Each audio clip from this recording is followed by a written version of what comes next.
Bismillahirrahmanirrahim. Assalamualaikum warahmatullahi wabarakatuh. Alhamdulillahirabbil alamin, wassalatu wassalamu ala asyrafil anbiya'i wal mursalin nabiyina Muhammadin wa ala alihi wa sahbihi wa man tabi'ahum bi ihsanin ila yaumiddin. Amma ba'd. Hadirin al-ikhwa wal akhawat, Bapak Ibu semua yang dirahmati Allah Azza wa Jalla. Kita kembali tentunya diberikan taufik oleh Allah pada hari ini untuk melanjutkan kembali kajian rutin kita, dan tentunya terus kita berdoa kepada Allah agar kita diberikan ikhlas karenanya dalam setiap amal taat kita, dan tentunya dalam menuntut ilmu juga semangat dan juga istiqamah. Kemudian memberikan kita ilmu yang bermanfaat untuk sebagai bekal tentunya dalam meniti kehidupan sampai akhir hayat kita, dengan harapan kita dimatikan oleh Allah Subhanahu wa taala dalam keadaan Allah ridha dan juga dalam keadaan husnul khatimah. Baik, selanjutnya kita buka kitab bahasan kita, yaitu kitab Masail al-Jahiliyah, yaitu kita sekarang memasuki poin yang ke-87. Jadi kalau kita melihat poin yang ke-87 ini sama dengan poin yang ke-8, poin yang ke-89 dan juga poin yang ke-90. Sama dalam arti disebutkan dalam satu hadis, dalam satu atau teks hadis. Ini menunjukkan memang tidak diragukan lagi, ini adalah sifat-sifat atau amalan-amalan orang jahiliyah. Tapi kalau kita melihat poin yang ke-87, as-sabi'atu wath-thamanun, 87, al-fakhru bil ahsab. Mereka orang-orang jahiliyah berbangga diri dengan keturunan. Keturunan. Namun apa maksud daripada ahsab itu nanti ya tentu kita akan menjelaskannya. Lalu kemudian yang ke-88, ats-tsaminatu wath-tsamanun, at-ta'nu fil ansab. Mereka mencela keturunan.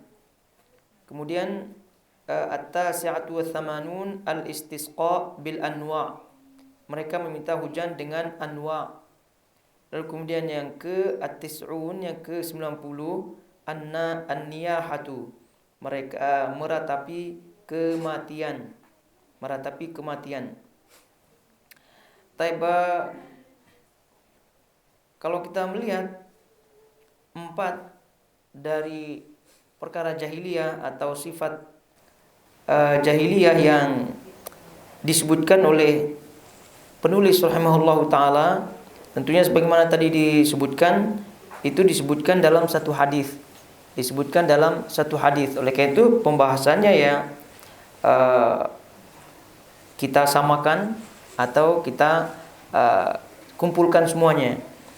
Jadi hadis yang dimaksud oleh penulis rahimahullahu taala itu tentu sebagaimana yang disebutkan dalam hadis yang sahih, disebutkan di situ arba'un fi ummati min amril jahiliyah la yatrukunahunna al-fakhru fil ahsab wa ta'nu fil ansab wal istisqa'u bin nujum wan niyahatu. Wa qala an-naihatu idza lam tatub qabla mautiha tuqamu yaumal qiyamati wa 'alaiha sirbalin min qatran wa dir'un min jarabin. Ini hadis yang disebutkan oleh para ulama sebagai bentuk atau sebagai peringatan daripada Nabi sallallahu alaihi wasallam. Jadi kalau kita melihat tadi teksnya ya, jadi arba'atun min ummati, dan ini hadis ini masyhur sekali, dibahas juga di dalam kitab At-Tauhid secara rincinya. Jadi disebut di situ 4 hal atau 4 sifat yang ada pada umatku min amril jahiliyah, termasuk perkara jahiliyah. La yatrukuhunna, yang sifat-sifat tersebut mereka tidak tinggalkan. Maknanya masih ada sisa-sisanya. Masih ada sisa-sisanya.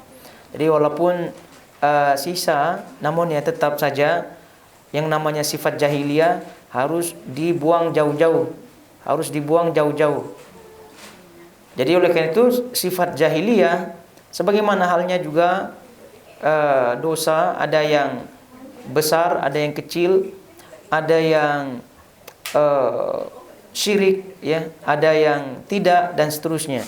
Nah, perkara jahiliyah atau sifat-sifat jahiliyah ya tentu masuk dalam perkara dosa besar tentunya. Walaupun ada tadi kita sebutkan di antara sifat jahiliyah itu tidak masuk ke dalam kesyirikan. Jadi tidak, sekali lagi kita tekankan, tidak semua perkara jahiliyah atau sifat jahiliyah yang masuk dalam kategori kesyirikan. Artinya keluar seseorang daripada Islam, tidak. Ya buktinya hadis ini, kalau kita baca sampai hadis itu kan disebutkan di situ.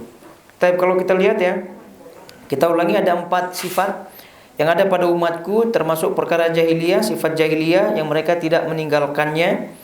Yang pertama adalah al-fakhru fil ahsab, berbangga dengan al-ahsab. Kemudian waqta'nu fil ansab, mencela nasab, wal istisqa bin nujum, meminta hujan kepada atau dengan bintang-bintang. Kemudian wan niyahatu, yaitu meratapi orang yang sudah meninggal. Kemudian an-naihatu idza lam tatub qabla mautiha, jadi seorang wanita yang meratapi orang yang sudah meninggal, jika tidak bertaubat sebelum meninggalnya, maka kelak dia akan diberdirikan pada hari kiamat, kemudian dipakaikan kepadanya pakaian daripada timah, kemudian dir'un, di pakaian bawah daripada timah, kemudian pakaian atasnya daripada penyakit yang seperti bisul dan seterusnya. Itu sangat-sangat tentunya menakutkan. Ancaman-ancamannya tadi dipakaikan di orang tersebut sirbal, yaitu pakaian, ya, pakaian bawahnya, sarung dan seterusnya. Kalau bahasa kita dari koteron, yaitu timah, ya, timah cair tentunya. Lalu kemudian dir'un min jarab, lalu kemudian pakaian atas daripada penyakit-penyakit kulit, kudis, dan lain-lainnya. Naudzubillah min dzalik. Tapi ini dia hadisnya, ya. Sehingga poin yang tadi 4 kita gabungkan bahasannya. Jadi kalau kita melihat pertama, al-fakhru fil ahsab, membanggakan al-ahsab. Disebut di situ al-ahsab, maksudnya adalah bukan nasab, ya, al-ahsab. Jadi karena nasab itu kan disebut al-ansab yang kedua. Kalau ini pertama adalah al-ahsab.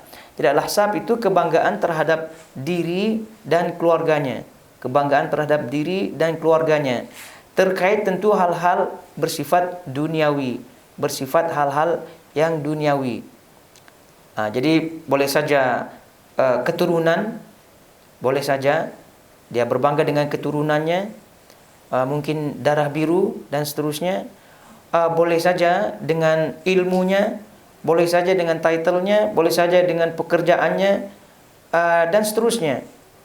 Jadi apa saja yang boleh dibanggakan dari sisi dunia masuk dalam kategori al-ahsab ini, masuk dalam kategori al-ahsab. Oleh karena itu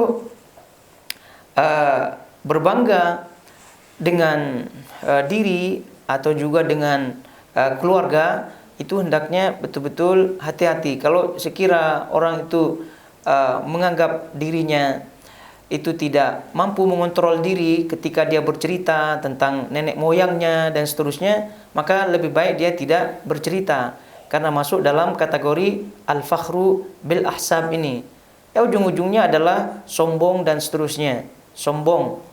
Dan kalau kita melihat yang kedua, at-ta'nu fil ansab, itu mirip-mirip juga. Awalnya adalah berbangga dengan diri dan keluarganya.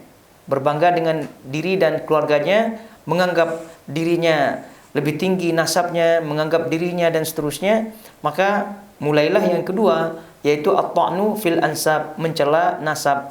Yang mencela nasab ini pun tidak hanya langsung mencela ya.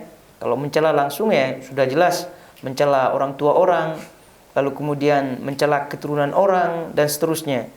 Jadi karena itu terkait dengan hal ini bahwa orang itu tidak boleh mencela orang lain, terutama misal keturunannya atau orang tuanya, karena nanti pasti orang yang lain tersebut balik mencela orang tua dan keturunannya. Maka oleh karena itu Islam dah jauh-jauh memperingatkan, Nabi SAW mengingatkan bahwa ini adalah perkara atau sifat jahiliyah. At-ta'nu fil ansab, mencela nasab, itu bagian daripada mencela nasab adalah meragukan keturunan orang, meragukan dan mengatakan keturunan orang itu tidak benar. Itu juga hati-hati. Jadi kalau udah masyhur di kalangan orang bahwasanya orang ini adalah keturunan fulan dan fulan, maka ya sudah, bagi kita ya kita percaya saja, artinya kita no comment. Ya, benar apa tidaknya itu kita serahkan kepada Allah Subhanahu wa taala. Apalagi terkait di Nusantara itu nasab Ba'alwi gitu kan, nasab Ba'alwi. Nah, bagi kita itu no comment ya. Lalu kemudian jangan ikut-ikutan, no comment apalagi di media sosial dan seterusnya, karena ini wilayah dan ranah yang sangat-sangat sensitif. Dan terutama sudah diingatkan oleh Nabi SAW, at-ta'nu fil ansab. Ini jadi oleh itu no comment, lalu kemudian kita serahkan kepada Allah Subhanahu wa taala. Karena memang perkara ini ya kita wallahu a'lam. Jadi untuk menyelamatkan diri kita ya kita sekali lagi no comment. Nah, kalau kita melihat dua hal yang tadi ya yang disebutkan oleh Nabi SAW, itu kan keduanya bersumber dari sifat yang sombong, dari sifat yang meninggikan. Sementara sombong kita sudah mengetahui maknanya. Batarul haq wa ghamtun nas, kata Nabi SAW dalam mendefinisikan sombong, yaitu menolak kebenaran dan menghina orang lain. Batarul haq wa ghamtun nas, menghina orang lain. Jadi menghina orang lain ini baik langsung maupun tidak langsung. Dan sekali lagi kalau udah yang namanya sombong, ya tentu orang sombong itu kan kata Nabi SAW tidak akan masuk surga. Dan yang namanya sombong, al-kibriya ridai, kata Allah Subhanahu wa taala. Al-kibriya, kesombongan adalah ridai, selendangku. Maknanya yang berhak memakainya hanyalah Allah Subhanahu wa taala.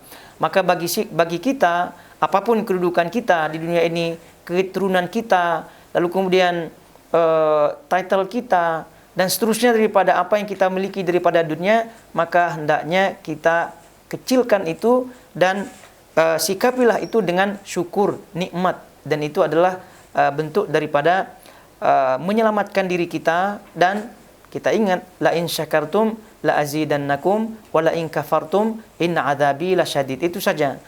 Karena banyak juga orang-orang yang di sekeliling kita ya, di Nusantara, di tempat kita lah ya, itu mengukur manusia seseorang itu daripada keberhasilannya dari sisi dunia. Kalau title-nya banyak, itu dihormati, pekerjaannya bagus dihormati, kaya dia dan seterusnya, keturunannya bagus, itu dihormati. Maka ini sekali lagi sebenarnya ini masalah sudah difahami ya. Tapi entah bagaimana kejadiannya, setan itu lebih pandai tentunya ya, dan mengalir ke urat nadi darah masing-masing kita gitu, sehingga yang tadinya sudah jelas perkara tersebut adalah perkara yang tidak baik secara agama, tidak baik secara akal sehat pun tidak baik, secara norma-norma yang lain pun tidak baik. Tapi ya masih banyak orang yang apabila berjumpa dengan orang yang bertitle dan seterusnya, itu mereka Masya Allah lain gerak tubuhnya, gitu kan, lain gerak tubuhnya. Beda dengan bertemu dengan yang tidak ada title-nya, itu lain pula gerak tubuhnya, lain dia punya semangat dan seterusnya. Ini semuanya sekali lagi adalah perkara jahiliyah. Ini sekali lagi al-fakhru fil ahsab, bangga-bangga dengan diri, keluarga, lalu kemudian at-ta'nu fi ansab, at-ta'nu fil ansab, mencela nasab. Ini sekali lagi bersumber daripada kesombongan, bersumber daripada kesombongan. Jadi dan Allah Subhanahu wa taala tentunya sudah menyebutkan ya bahwa Allah menciptakan manusia, ya ayuhan nas inna khalaqnakum min dzakarin wa untha wa ja'alnakum syu'uban wa qabaila lita'arafu inna akramakum 'indallahi atqakum. Ayat ini pun juga masyhur bahwa Allah Subhanahu wa taala menyatakan, wahai sekalian manusia, aku menciptakan kalian dari laki-laki dan wanita. Maksudnya pasangan laki-laki dan wanita. Ya tentunya setelah menikah. Kemudian setelahnya dari keturunan tersebut muncullah Allah ciptakan namanya bangsa, namanya kabilah, keturunan dan seterusnya. Kemudian wa ja'alnakum syu'uban wa qabaila lita'arafu, agar kalian saling mengenal. Lalu kemudian setelahnya ujungnya Allah Subhanahu wa taala sebutkan inna akramakum 'indallahi atqakum. Sesungguhnya yang paling mulia di antara kalian adalah yang paling bertakwa. Nah, ini sudah jelas tentunya. Kemudian Nabi SAW juga menyebutkan khairukum fil jahiliyah, yang sebaik orang-orang yang paling baik di antara kalian di masa jahiliyah pun demikian juga. Jadi orang yang bertakwa, orang yang menjalankan agamanya dan seterusnya, sebagaimana keterangan-keterangan yang lain daripada hadis-hadis yang ada terkait dengan hal ini. Jadi sekali lagi, hal ini pada dasarnya masyhur sekali masalah ini, bangga-bangga diri dan seterusnya. Semuanya kita yang masih beriman lalu kemudian masih memegang syariat, ya tentunya akan memahami hal ini, dan sepakat kita bahwasanya hal ini adalah perkara jahiliyah atau sifat-sifat jahiliyah yang itu tentunya bersumber daripada was-was daripada syaitan. Namun lagi-lagi tadi syaitan dengan kepandaiannya itu membisik-bisikkan kita, lalu kemudian terjatuhlah kita ke dalam hal-hal seperti ini. Padahal di awal sudah kita sepakati ini tidak benar, tapi entah bagaimana begitu kan, terjerumus ke dalam perangkap-perangkap syaitan. Jadi akhirnya terlena, lalu kemudian ya selanjutnya kalah dengan tipu daya syaitan tersebut. Jadi oleh karena itu jamaah semua, hadirin semua yang dirahmati Allah Azza wa Jalla, oleh karena itu pentingnya kita bermuhasabah, mengecek, lalu kemudian mengintrospeksi diri kita masing-masing supaya tidak jatuh ke dalam hal-hal yang sudah maklum, sudah jelas sebetulnya, tapi karena tipu daya syaitan itu akhirnya kita pun terperangkap ke dalamnya. Jadi oleh karena itu kita mesti waspada dalam hal ini, karena yang namanya perangkap syaitan yang sebagaimana kita pelajari di kitab Ighatsatul Lahfan itu sangat-sangat samar, lalu kemudian sangat-sangat mudah bagi seorang yang tidak waspada untuk masuk ke dalamnya. Jadi jaga diri dengan menambah ilmu, jaga diri dengan melihat komunitas-komunitas kita, kemana kita bergaul dan seterusnya. Kadang dengan ilmu saja tidak cukup ya, kalau kita tidak membatasi diri dengan berkawan kepada siapa, dengan berkomunitas dengan komunitas siapa dan seterusnya. Walhasil padahal dia sudah tahu ilmunya, namun ikut-ikutan berbangga dengan apa yang dia miliki, berbangga dengan apa yang dia miliki. Jadi hati-hati, dan ini sering kita ingatkan, terutama mereka-mereka yang memiliki sesuatu atau memiliki harta yang apabila dia mau, dia sesungguhnya bisa untuk membeli sesuatu tersebut. Nah, itu kalau tidak ada kontrol ilmu dan iman, itu boleh jadi dan sangat-sangat mudah untuk mengikuti arus al-fakhru bil ahsab ini. Sangat mudah untuk diikuti, berbangga-bangga dengan al-ahsab yang dia miliki daripada dunia-dunia yang ada. Nah, bahkan di kajian pun itu sempat-sempatnya itu al-fakhru bil ahsab. Nah, dan ini sering kita ingatkan juga, ada sebagian kelompok pengajian gitu kan, entah apa yang memang ya mukadimahnya ya alhamdulillah juga samalah mukadimah kita kan. Tapi setelah pengajian dan seterusnya itu berbangga-bangga dengan apa yang mereka tenteng, dengan mereka apa yang bawa, yang dia bawa gitu kan. Ya maklumlah begitu. Dengan harta yang dia miliki dan seterusnya, dengan mudah beli harta atau benda-benda yang branded misalnya. Ada bag, ada handphone, ada apa dan seterusnya. Itu handphone, ya sudah handphone namanya handphone kan. Itu kan ditaruhlah dia di pocket gitu. Kecuali kalau ada hal-hal kepentingannya, ini sengaja ditaruh di depan supaya kelihatan iPhone dan seterusnya. Belum lagi bagnya, belum lagi pakaiannya, belum lagi dan seterusnya. Sengaja malah tempat kajian itu kadang menjadi tempat untuk pamer. Untuk pamer pakaiannya, abayahnya kalau ibu-ibu ya, dan seterusnya. Ini baru ya. Itu udah bangga dia. Malah dia sedih kalau tidak ada yang komen. Kok tidak ada yang komen nih padahal baru. Gitu kan, baru abayahnya, baru phone-nya, baru bagnya, semua baru. Kok ini tidak ada yang komen? Jadi ini masalah, hati-hati. Jadi oleh itu kontrollah diri terkait dengan hal ini, karena memang ini kan bab bahasan kita, dan apalagi hadis ini langsung to the point terkait dengan sifat ahlul jahiliyah. Jadi sekali lagi pandai-pandailah kita melihat diri kita masing-masing. Jadi kalaupun kita membeli suatu hal yang baru, lalu kemudian juga yang branded, itu tidak masalah ya, sama sekali tidak masalah. Namun kontrollah diri biasa saja. Kontrol diri bisa saja. Lalu kemudian tadi sikaplah dia dengan la in syakartum tadi, la azidannakum. Kemudian ingat wala in kafartum inna adzabi lasyadid, itu dia. Dan kemudian mau ada yang komen kah, mau tidak ada yang komen kah, ya memang ini saya yang perlu, begitu kan. Ini saya berhajat, begitu. Tidak karena orang, tidak karena komen dan seterusnya. Ini sekali lagi, kalau ada setitik pun hati kita untuk di komen oleh orang karena kita beli dan seterusnya, karena kita pakai dan seterusnya, maka hati-hati, ini adalah perkara jahiliyah. Belum itu di dunia nyata. Di dunia maya sering kita ingatkan juga, hati-hati juga. Dan itu kalau boleh dunia maya itu memang kecuali penjual ya, Yang namanya penjual tujuannya bisnis kan, untuk memperlihatkan barang barunya dan seterusnya.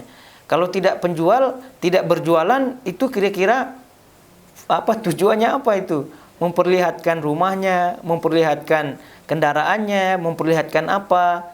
Kemudian pandai-pandailah dia pandai dia mengutip hadis atau ayat terakhir daripada surah Ad-Duha. Wa amma bi ni'mati rabbika fahaddits. Besar pula itu tulisannya di atas statusnya itu.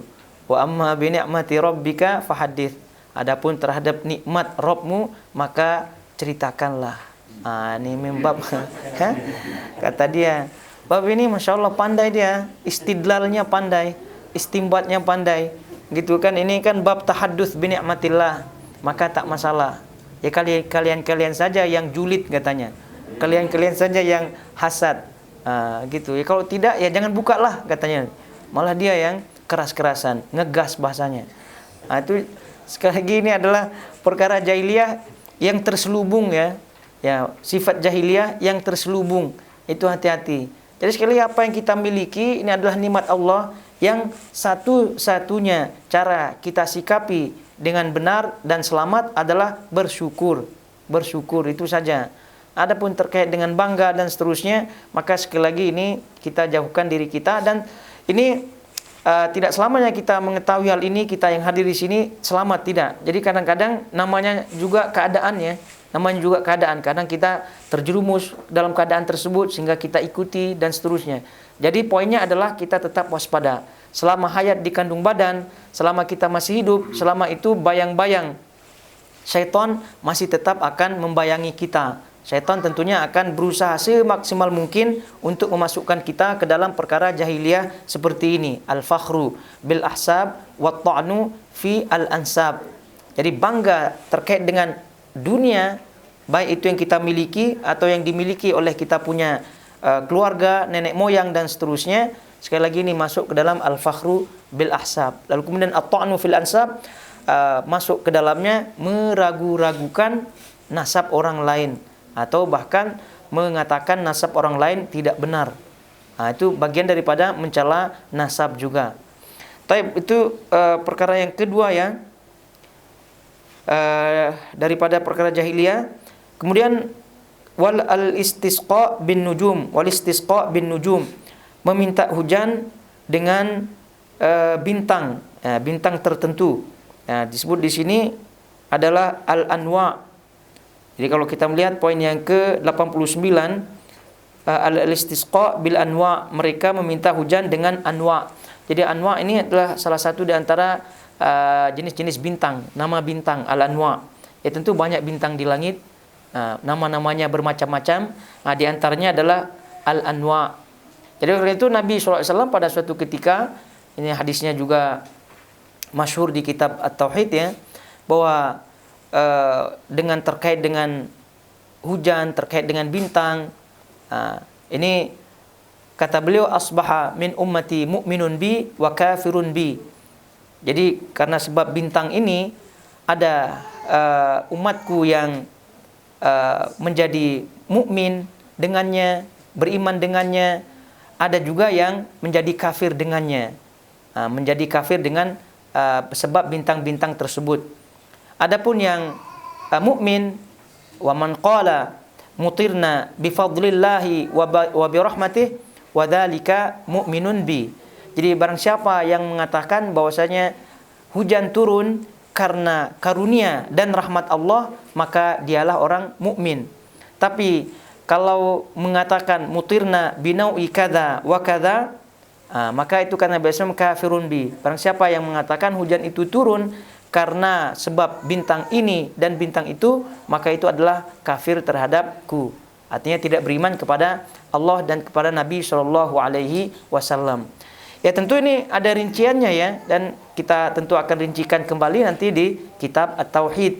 Maksud dan siapa saja masuk ke dalam orang yang kafir terutama. Kalau orang yang beriman ya sudah jelas ya, meyakini hujan itu turun karena karunia, nikmat ya, dan juga rahmat Allah. Dan itu yang seharusnya. Tapi ada seorang yang meyakini bahwasanya hujan itu turun karena bintang-bintang tertentu, seperti anwa ini, bintang-bintang tertentu. Maka ini yang kafir. Nah, tentu pembagian kekafirannya ya, pembagian kekafirannya ada yang masuk tidak sama sekali ya, ada yang masuk dalam kategori kafir atau syirik kecil, dan ada yang masuk syirik besar tentunya.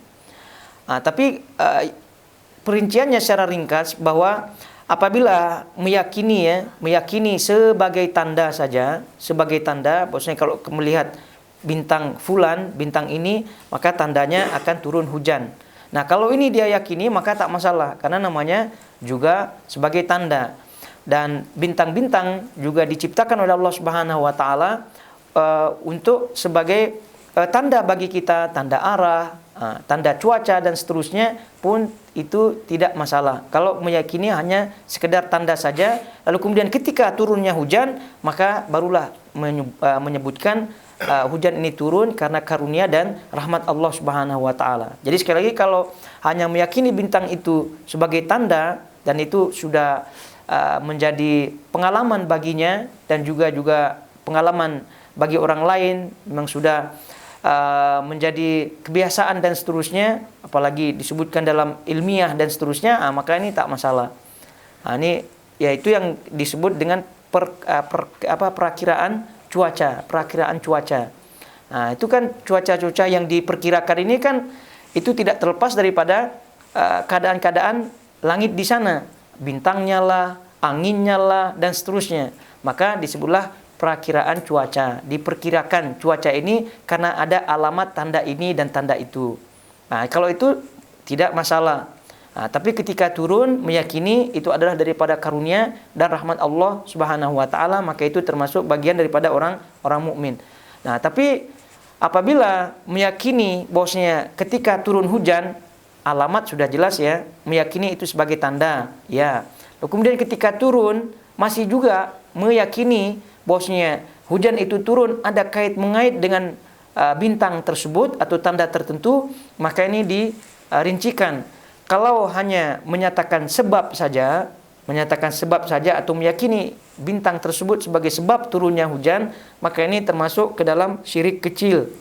Syirik kecil, karena kaidah daripada syirik kecil adalah meyakini suatu sebab yang tidak pernah ditetapkan oleh Allah Subhanahu wa taala sebagai sebab, baik dari segi syariat melalui dalil-dalil yang ada ataupun dari segi tajribah, dari segi pembuktian ilmiah, dari segi pembuktian ilmiah. Maka apabila kalau tidak ada dalilnya dari segi syariat, dalil Al-Quran dan juga dalil sunnah, tidak ada, lalu kemudian pembuktian ilmiah tidak ada, maka meyakini itu sebagai sebab, itu termasuk daripada syirik kecil. Termasuk daripada syirik kecil. Oleh karena itu misal sering dicontohkan ya, pakai gelang-gelang tuh, gelang-gelang magnet dan seterusnya.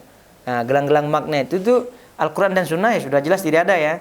Nah, sekarang kita pertanyakan itu ilmiahnya ada apa tidak, jurnalnya ada apa tidak, gitu kan, minimal lah, minimal jurnal. Kalau tidak, kan jurnal kan yang yang diakui dan seterusnya, minimal itu yang menetapkan bahwasanya ada khasiat-khasiatnya. Tapi kalau tidak ada sama sekali, lalu kemudian tiba-tiba meyakini, maka ini termasuk perkara syirik kecil, karena menisbatkan suatu sebab bukan pada tempatnya. Nah, balik kepada bintang ini, maka ya tentu bintang tersebut dari segi syariat, lalu kemudian dari segi dalil syariat ya, tidak ada. Lalu kemudian juga dalil-dalil yang lain tidak ada. Lalu kemudian mengatakan bahwasanya hujan itu turun karena sebab bintang tersebut, maka ini termasuk syirik kecil, karena masuk dalam kaidah tadi. Maka itu apa saja sebab-sebab yang diyakini tanpa dasar dalil syariat dan juga tanpa dasar daripada dalil ilmiah, sains dan seterusnya, maka sekali lagi ini termasuk bagian daripada syirik kecil. Tiba-tiba sakit, disuruhnya dia memotong ayam hitam, itu kan bulunya hitam, darahnya hitam, matanya hitam, semuanya hitam. Ini sebab apa kira-kira?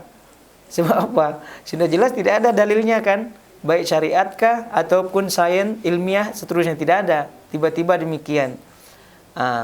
Atau misalnya kalau di Lombok itu tiba-tiba dia sakit, kira-kira kan sakit, panas atau apa, batuk, itu ditariklah dia rambutnya, tarik rambutnya, tuk gitu kan, itu kan apa nama kita di Lombok tuh, pertus, itu tuk gitu kan, ini karena ya sudah selesai. Ya, diyakini di luar sana pernah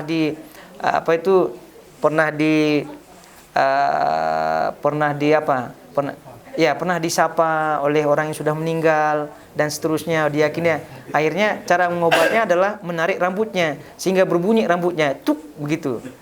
Nah, memang rasanya sedap ya, tapi keyakinannya itu adalah obatnya. Lalu keyakinan disapa oleh orang yang sudah meninggal, akhirnya dia demam dan seterusnya, maka ini keyakinan bagian daripada syirik kecil, jadi kenapa? Karena menisbatkan sebab bukan pada tempatnya.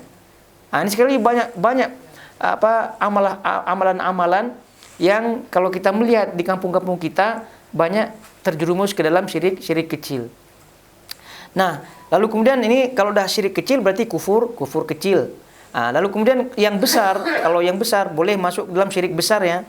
Itu ketika dia tidak lagi meyakini sebagai sebab, tapi memang dia meyakini langsung memiliki kekuatan. Jadi turunlah hujan itu karena bintang itu katanya. Karena bintang itulah yang memiliki kekuatan. Ya, dia yakin bintang itu memiliki kekuatan sehingga dengan kekuatan bintang tersebut hujan itu turun. Maka kalau ini syirik besar, kufur besar. Kalau udah kufur besar berarti mengeluarkan seseorang daripada Islam. Ya, tapi lagi-lagi ya, ini adalah bersifat umum. Adapun masing-masing orangnya ya tentu ini lain lagi prosesnya, lain lagi penjelasannya. Ini kembali kepada poin kita, yaitu al-istisqa bi al-anwa, yaitu meminta hujan dengan anwa.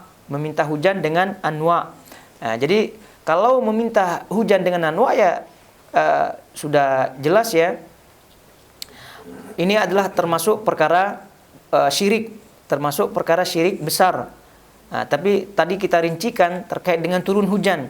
Kalau dah turun hujan saja meyakini itu adalah kekuatan daripada bintang-bintang tertentu, ya wajarlah saja dia minta hujan kepada bintang tersebut. Ya, jadi kalau udah minta hujan kepada bintang tersebut, ya maka ini adalah bagian daripada syirik besar. Syirik besar karena tidaklah dia meminta hujan kepada bintang tersebut, melainkan dia meyakini bintang itu memiliki kekuatan tersendiri. Bukan lagi meyakini bintang itu hanya sekedar sebab, bukan, tapi langsung meyakini bintang tersebut memiliki kekuatan-kekuatan istimewa sehingga mampu menurunkan hujan. Ini naudzubillah min dzalik. Jadi perkara seperti ini adalah perkara jahiliyah, namun lagi-lagi banyak tersebar di negeri kita. Banyak tersebar di negeri kita. Ada yang mengakui pawang hujan lah. Itu ada pawang hujan. Nah, ini pawang hujan pun masalah.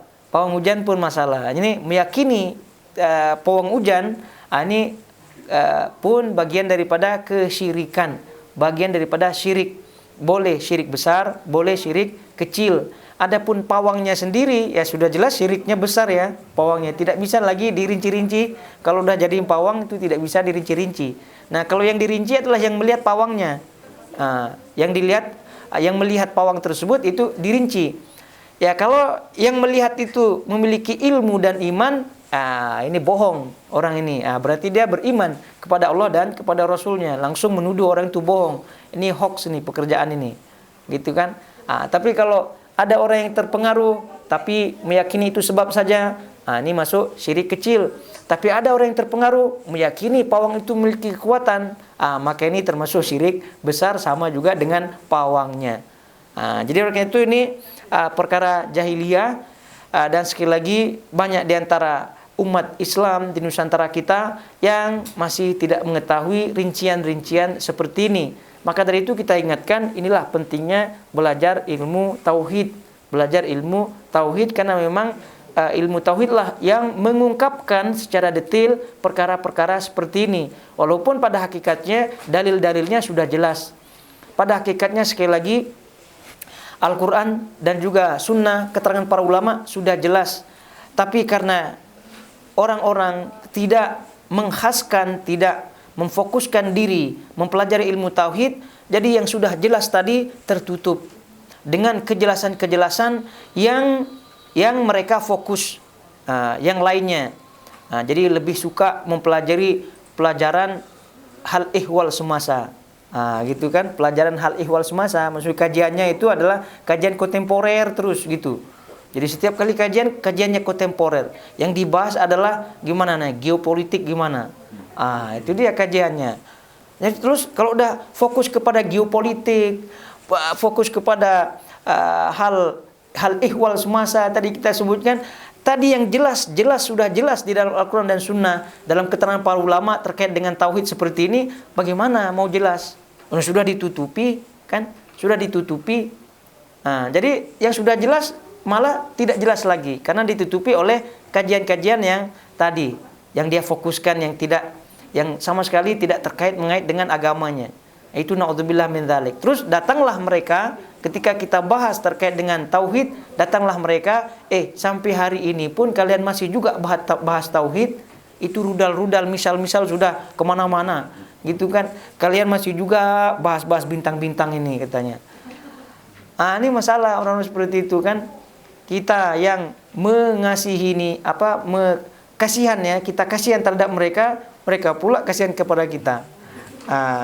Tapi ya silahkan nanti di depan ya, nanti di akhirat siapa di antara kita yang akan siapa yang akan berposisi kasihan tadi kan. Taib ala kulli hal, jadi kita fokus terhadap diri kita, terhadap apa yang manfaat untuk kita baik di dunia dan juga di akhirat. Taib al-istisqa itu selesai kita di poin yang ke-89. Kemudian selanjutnya adalah yang ke-90, yaitu an-niyahatu. An-niyahatu, meratapi kematian. Meratapi kematian. Jadi kata Nabi SAW, wan niyahatu yang keempat ya, yaitu meratapi kematian. Kemudian Nabi SAW mengingatkan an-naihatu, wanita yang meratapi kematian, meninggal, yang orang yang dikasihinya, apabila tidak bertaubat sebelum kematiannya, maka kelak akan dipakaikan pakaian bawah daripada timah, lalu kemudian pakaian atas daripada penyakit-penyakit kulit, kudis dan seterusnya.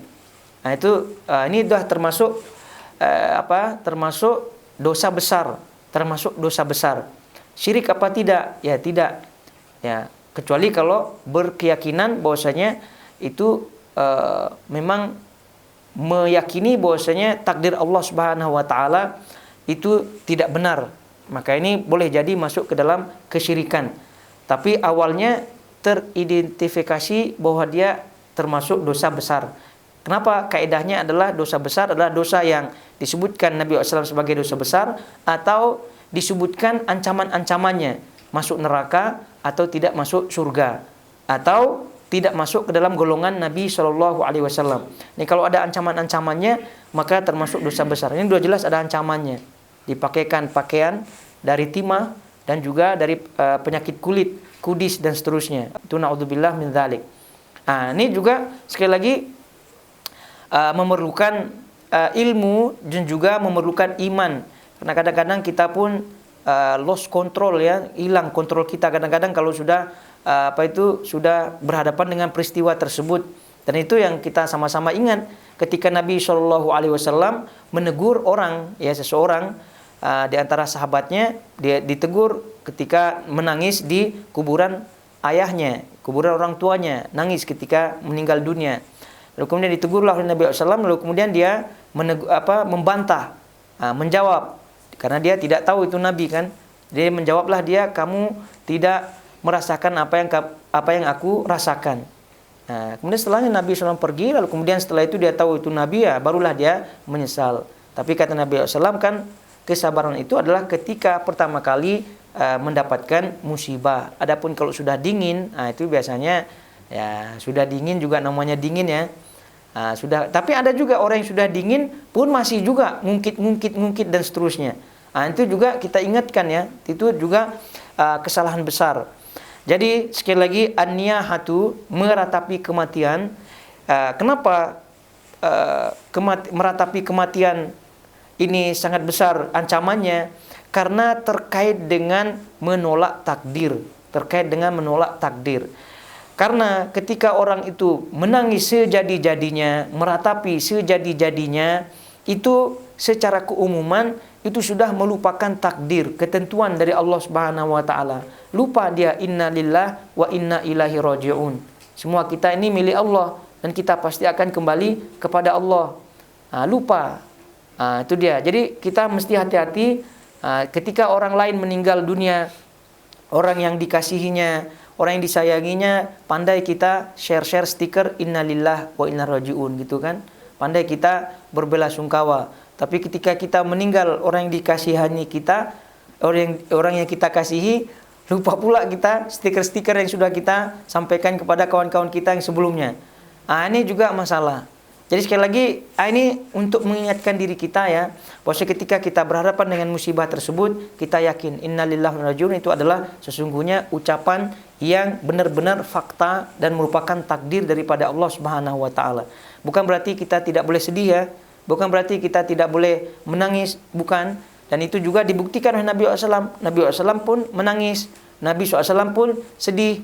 Namun kesedihan yang terkontrol, kesedihan yang normal, tidaklah sampai tersengguk-sengguk gitu kan, apalagi merobek-robek koyak, merobek pakaiannya dan seterusnya. Dan itu yang kata Nabi SAW, laisa minna, bukan dari golonganku. Dan ini menunjukkan dosa besar, ya. Man syaqqa al-juyub, mereka-mereka yang mengkoyak, merobek disebut juyub, ya, disebut pocket ini, kantongnya, pakaian dan seterusnya, karena sedih dari orang yang ditinggalkannya. Lalu kemudian menyeru dengan seruan jahiliyah, itu bukan daripada golongan kami, golongan aku, kata Nabi SAW. Ini adalah bagian daripada kaidah masuk kategori dosa besar, kategori dosa besar, yaitu meratapi. Dan meratapi disebutkan di sini adalah wanita, disebut an-naihatu, kan, an-naihatu tak marbuthah di situ, menunjukkan wanita ya, menunjukkan muannats. Bukan berarti laki-laki tidak masuk ya, laki-laki tidak masuk. Jadi ini banyak dalam hadis dari Nabi SAW, kalau keumuman yang melakukan tersebut, maka disebutlah jenis keumuman tersebut. Bukan berarti yang tidak umum itu tidak masuk. Misalnya disebut thalabul ilmi fariidatun ala kulli muslimin. Kan kulli muslimin. Menuntut ilmu itu wajib bagi setiap muslim.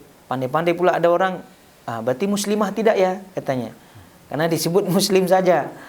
Ya, keumumannya keluar rumah, menuntut ilmu, mana pesantren dan seterusnya, itu kan laki-laki keumumannya. Bukan berarti tidak masuk perempuan. Begitu juga dengan an-naihatu ini. Berarti an-naihu gitu kan, yang laki-laki tidak masuk. Itu keliru pemahaman. Karena kebanyakan daripada perempuan lah yang lost control daripada ketika tertinggal atau ditinggal oleh orang yang dikasihaninya. Oleh karena itu yang dibuktikan juga dalam hadis yang diriwayatkan juga oleh Imam Bukhari ya, dan juga Imam Muslim, disebutkan di situ oleh Ummu Atiyah ya, bercerita atau meriwayatkan, kata beliau Ummu Atiyah, akhadha alaina Nabi sallallahu alaihi wasallam indal bai'ati alla nanuh. Nabi SAW mengambil sumpah setia dari kami, kata Ummu Atiyah, ketika kami berbaiat, yaitu kami dilarang nanuh, dilarang meratap, Ummu Atiyah dengan sekelompok perempuan yang lainnya itu membaiat Nabi Shallallahu Alaihi Wasallam. Salah satu di antara poin baiatnya adalah agar tidak meratap. Kenapa demikian? Karena kebanyakan perempuan memang. Tapi sekali lagi kita ingatkan, bukan berarti laki-laki tidak masuk. Kemudian kata Ummu Atiyah, fama wafat minna imra'atun ghairu khamsati niswatin, dan tidak ada yang bisa menepati baiat tersebut di antara kami kecuali hanya 5 perempuan saja. Ya kan banyak perempuan yang hadir di situ. Cuma 5 saja yang mampu kontrol diri ketika ditinggal oleh orang yang dikasihaninya. Yaitu Ummu Sulaim katanya di sini, Ummu Ala, dan anak perempuan Abu Sabran yang merupakan istri Mu'adz. Nah, ini maknanya riwayat ini menunjukkan bahwasanya memang kebanyakan wanita itu terjadi pada diri mereka. Tapi lagi-lagi jangan menyerah ya. Kalau sudah tahu hadis ini, jangan menyerah. Ya, kita doakan diri kita supaya menjadi salah satu perempuan yang tegar begitu. Kemudian kita juga menjadi laki-laki yang tegar. Karena saya sendiri gitu kan pernah melihat secara langsung gitu kan, ada anak kecil dahulu ya, ketika pesantren ada anak kecil meninggal, lalu kemudian kita ziarah atau takziah kepada dia, malah yang kuat itu istrinya. Kemudian suaminya, si bapak anak ini menangis sejadi-jadinya, jatuhlah apalah begitu sampai pingsan dan seterusnya. Ini menunjukkan bahwasanya ada di antara laki-laki yang demikian. Jadi sekali lagi poinnya an-niyaha, yaitu meratapi, ini sekali lagi merupakan bentuk perkara jahiliyah dan termasuk dosa besar. Jadi baik laki-laki maupun wanita hendaknya mengontrol diri dan mengingat ya, mengingat, karena poin daripada peringatan Nabi SAW terkait dengan niyaha ini adalah tidak setuju atau bahkan tidak suka terhadap takdir. Tidak suka terhadap takdir. Jadi kalau hanya menangis biasa gitu kan, lalu kemudian selesai, itu biasanya mengontrol diri dan memahami akan takdir Allah. Tapi kebanyakannya kalau sudah merobek pakaian, lalu kemudian menangis sejadi-jadinya, meraung dan seterusnya, itu biasanya itu menolak takdir. Kenapa secepat ini dia meninggal gitu kan? Kenapa harus dia yang meninggal? Ya memang orang lain mau meninggal. Gitu kan? Ya seperti itulah bayangan-bayangan. Namanya bayangan-bayangan orang menolak takdir ya.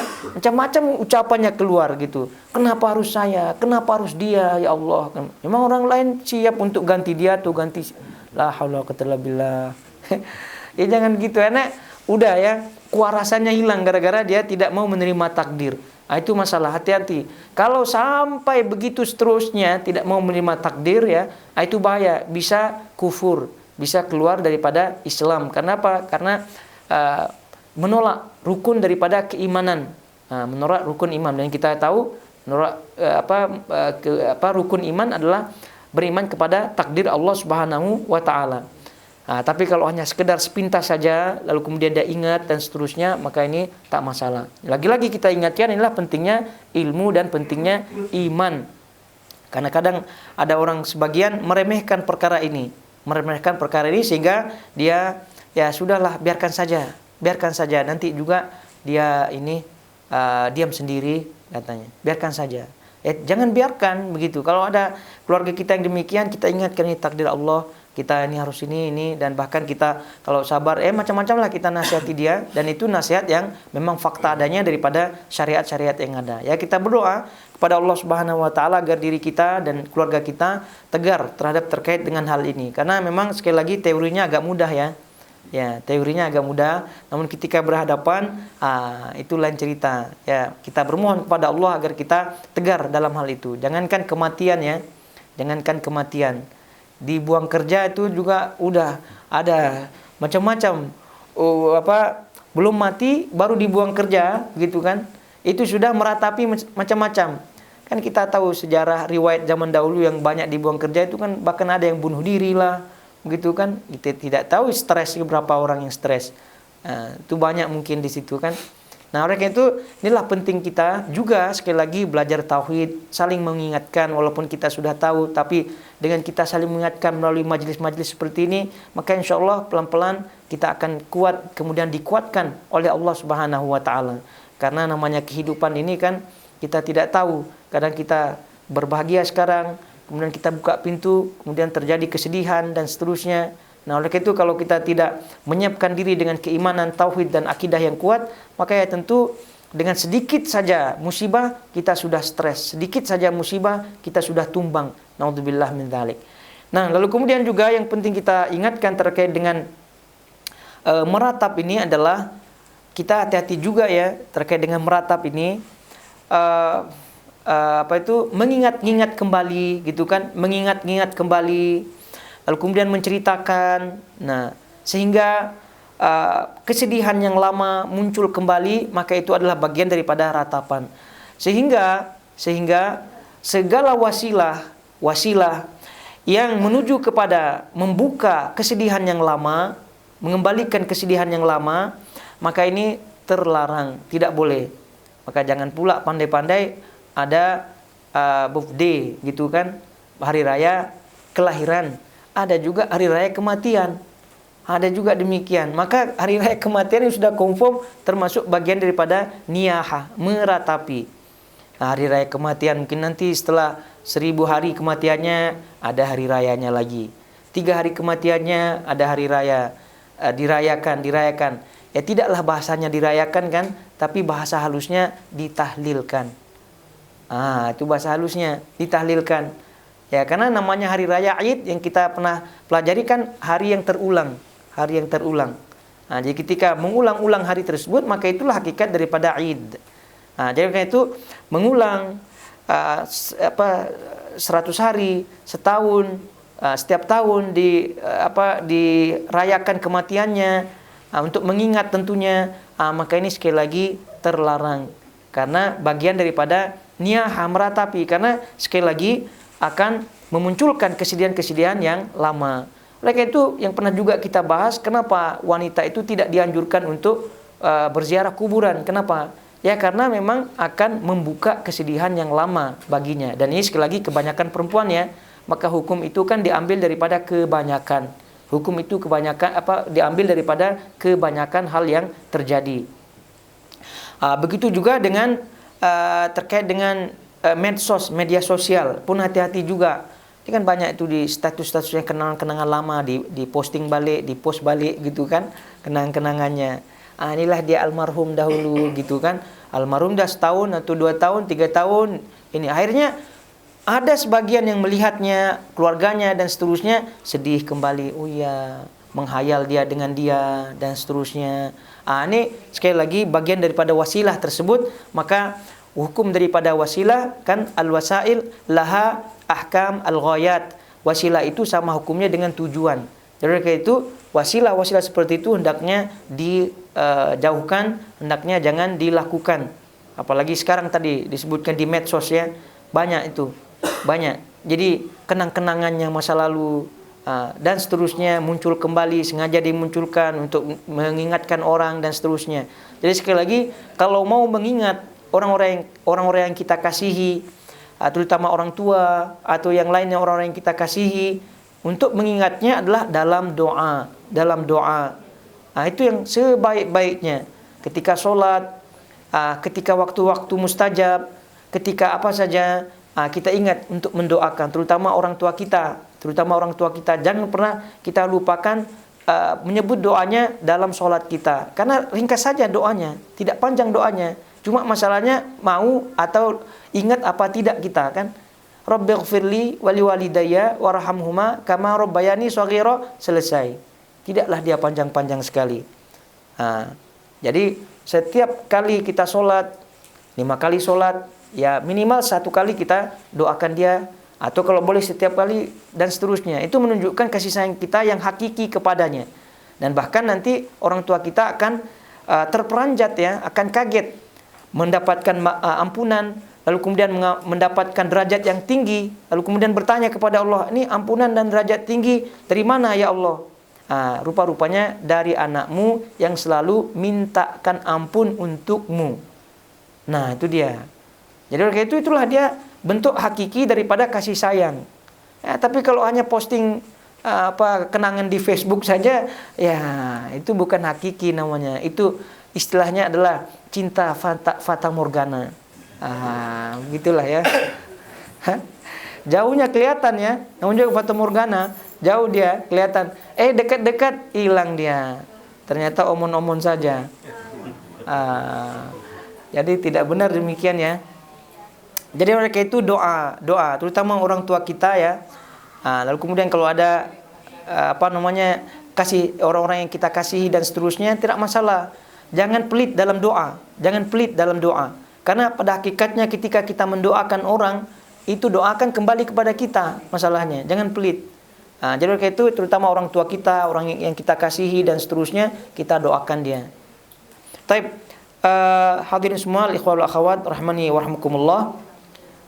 Selanjutnya adalah poin berikutnya. Kita lihat ya poin yang ke-91. Nah, ini 91 sudah luar daripada 4 ini ya, daripada konteks 4 hadis atau 4 perkara yang disebutkan dalam satu hadis ini. Maka yang poin yang ke-91 insyaallah kita akan bahas biidznillah taala pada pertemuan berikutnya. Taib.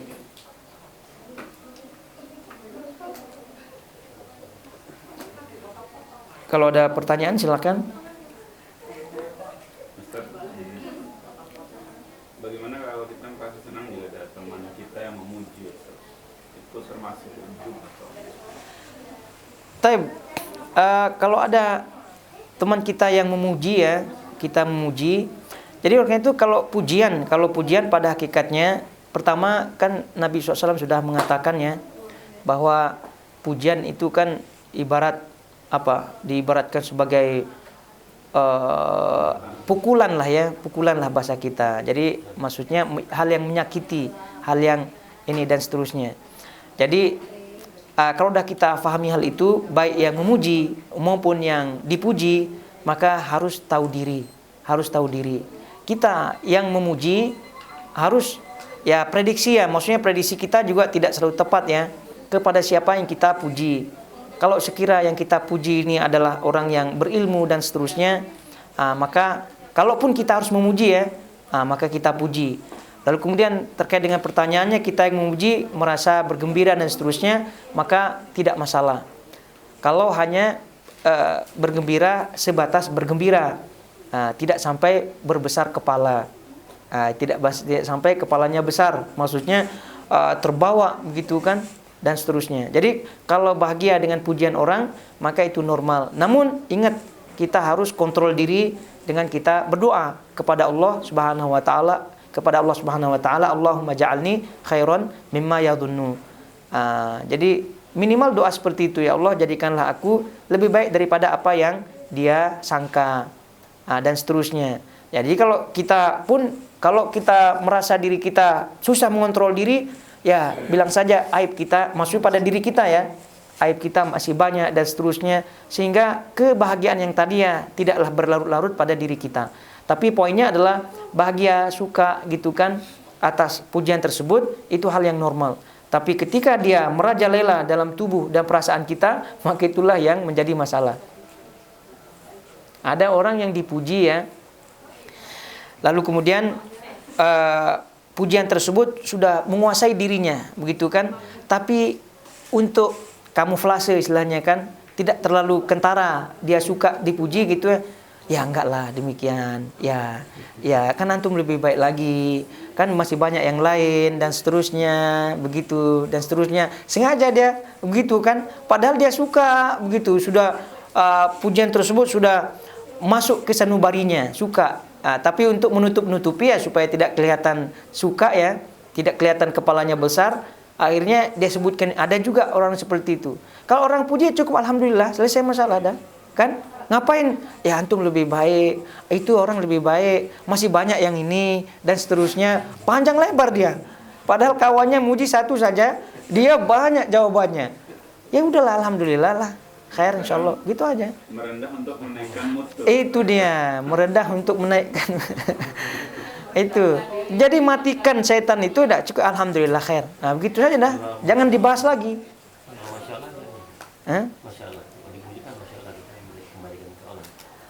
Ya pokoknya dengan lafaz-lafaz yang demikian lah, begitu kan, masya Allah, alhamdulillah khair. Gitu aja nah. Intinya jangan diperpanjang. Itu dia, jangan diperpanjang. Dibahas dipanjang ya, bukan kan antum lebih ini. Orang yang memuji pula memanjangkan diri. Ya tidaklah, antum kan begini, manjang jadinya. Itu alhamdulillah, jangan sampai setan malah berbahagia ya di antara orang yang memuji dan yang dipuji.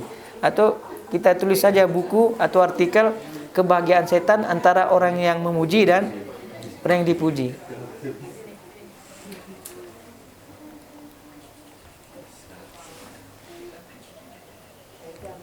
Taib.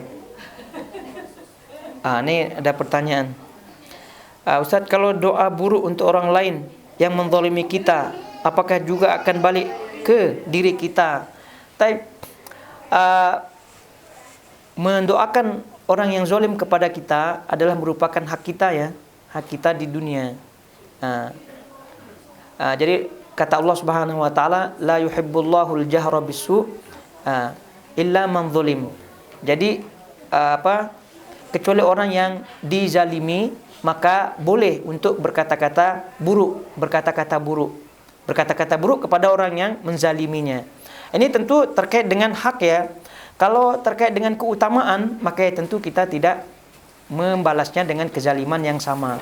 Tapi membahas tentang hak, maka boleh seorang itu membalas kezaliman dengan kezaliman yang sama. Dengan harapan, kenapa kita tidak membalas kezalimannya di dunia? Dengan harapan kita mendapatkan nanti investasi kita di akhirat dari orang tersebut. Tapi kalau kita sudah membalasnya di dunia, maka kemungkinan ya tentu kita tidak mendapatkan di akhirat. Tapi kembali, bahwasanya ini adalah hak, maka ketika kita mendoakan keburukan kepada orang yang menzalimi kita, kita sedang mengambil hak kita. Maka pertanyaannya, apakah juga akan balik ke diri kita Ustaz? Maka tidak, karena ini dalam rangka kita mengambil hak kita, yaitu kita mendoakan keburukan untuk orang tersebut. Jadi harus dibedakan antara hak, mengambil hak, dan juga antara keutamaan. Tentu kalau keutamaan ya nanti di akhirat. Kalau mengambil hak ya silahkan kita mengambil hak pribadi kita masing-masing, baik terkait dengan harta, terkait dengan hak yang batin dan seterusnya.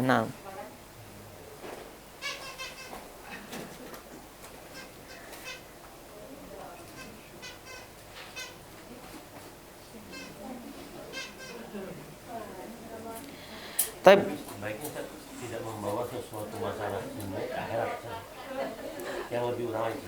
Iya. Maksudnya begini. Untuk kita ya, untuk kita. Ya. Terus kita percaya bahwa Allah akan membalasnya. Ya. Dan kita maafin aja. Itu yang lebih utama daripada membawa kita nggak bisa balas di dunia, kita akan bawa ke akhirat. Iya. Kayaknya yang lebih utama yang kita maafkan di dunia. Karena kalau dibawa ke akhirat kan seperti misalnya kita punya masalah di dunia. Terus pengadilan kan repot Ustaz. Dibawa ke akhirat kan akan repot nanti Ustaz. Nanti gimana? Oh iya, jadi terkait dengan memaafkan ya, terkait dengan memaafkan. Ini ada rinciannya. Ada rinciannya. Kalau orang yang kita maafkan itu, tidak terkait mengait dengan kezaliman yang lain, maka kita maafkan lebih utama. Nah, tapi kalau orang itu ada terkait mengait dengan kezaliman yang lain, maka kita tidak maafkan, itu lebih utama. Ya, misalnya orang memang penjahat dia memang penjahat, tidak hanya jahat kepada kita, jahat kepada orang lain, jahat kepada agama bahkan. Maka orang seperti ini kita tidak maafkan, karena dia kejahatannya berlapis-lapis. Ya, tapi kalau dia hanya kejahatannya kepada kita saja pribadi, maka ya sudah, kita maafkan. Dan memaafkan di dunia belum tentu nanti pengadilannya terselesaikan, tidak. Mesti ada pengadilannya nanti di akhirat. Lalu kemudian pengadilan di akhirat, ya tentu kita tidak boleh samakan dengan pengadilan yang ada di dunia tentunya ya. Maka tergantung amalan orang nanti di akhirat tersebut. Kalau amalannya baik dan seterusnya, maka tentu pengadilannya akan lembut dan seterusnya, sehingga dia tidak akan merasakan keletihan dan seterusnya. Jadi oleh karena itu terkait dengan memaafkan, kalau kejahatannya, kesalahannya berlapis-lapis kepada orang, kepada agama dan seterusnya, maka tentu kita tidak maafkan. Tapi kalau kepada kita pribadi saja, maka lebih aula untuk kita maafkan. Tapi sekali lagi, pengadilan akhirat belum tentu termaafkan. Belum tentu termaafkan. Artinya walaupun kita sudah memaafkan, di akhirat mungkin masih tetap diproses. Iya, tetap diproses. Jadi sebab itulah kezaliman itu adalah dosa yang berkesinambungan di dunia dan juga di akhirat. Sebab itulah kita sebelum kita meninggal, yang hendaknya kita minta maaf lah semua kepada kira-kira orang yang kita zalimi ini, dengan harapan kita terselesaikan di dunia. Karena tadi kan kalau case-nya adalah dari pihak yang terzalimi memaafkan gitu kan, maka kita sebut belum tentu case-nya tidak dibuka nanti di akhirat kan. Tapi kalau case-nya adalah orang yang pernah menzalimi, meminta maaf, kan, meminta maaf, kemudian dimaafkan, itu insya Allah kemungkinan besar case-nya tertutup, karena dari dia bertobat dan seterusnya. Tapi kan dari pihak yang terzalimi yang tadi. Jadi oleh karena itu ya kita semua ya tentu berbuat zalim ya.